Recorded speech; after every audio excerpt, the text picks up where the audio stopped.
దేవుళ్ళు కనపడ్డారు మాకు, మేము ప్రశ్నలు చెప్తాం. దేవుడు కనపడడానికి అంత సులువుగా ఉన్నాడా? ఒకటి.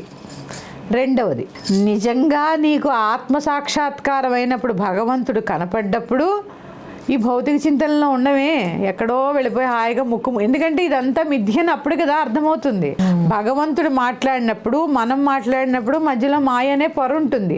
ఈ మాయ అనే పొరని కరిగిపోయినప్పుడు నువ్వు ఇక్కడ ఎందుకు ఉంటావు? ఇదంతా మిథ్యని తెలిసిపోయిందిగా, అప్పుడు ఎక్కడ ఉండాలో అక్కడ ఉంటాం. అందుకని ఇవేమి అసలు వద్దు. దేవుడు కనపడతారు, వారు అది చెప్తారు, వారి సాధన నేను ఎవరిని వ్యక్తిగతంగా వివరించట్లా. నిజంగా భగవత్ సాక్షాత్కారం అయినప్పుడు ఆత్మ సాక్షాత్కారం కలుగుతుంది.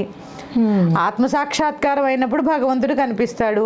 ఇవి రెండూ జరిగినప్పుడు ఇక్కడ కూర్చుని నేను ఎందుకు మాట్లాడతాను? ఈ పాటికి ఎప్పుడో హిమాలయాలు ఎక్కేస్తాను నేను.